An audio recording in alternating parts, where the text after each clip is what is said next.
Kumusta mga kaibigan? Kung gusto nyo po ng mga bidyong katulad nito, huwag nyo po sanang kalimutang mag-video sa like at mag-channel to my subscribe. Let's go!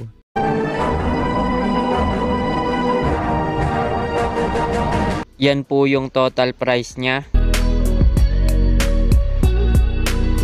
May mga variation nga pala siya.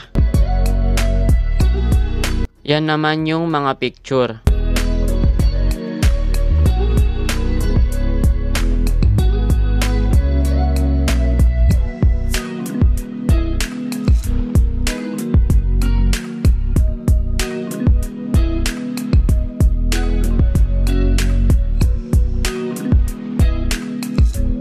Yan po yung hitsura niya.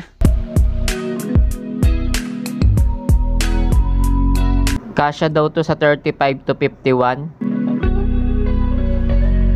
Ito naman nga pala yung mismong rubber adapter. Black nga pala yung binili ko.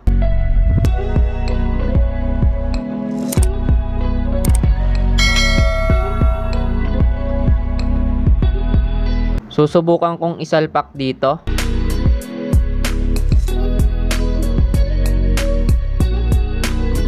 Ayan, kasyang-kasya naman siya.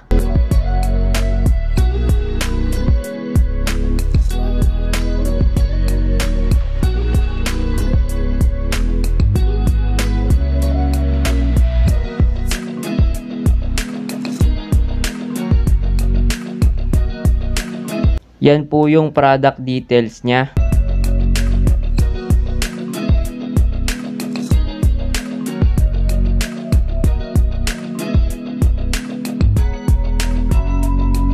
Sa may balak bumili, nasa description yung product link.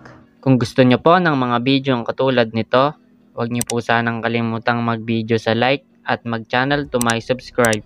Bye-bye!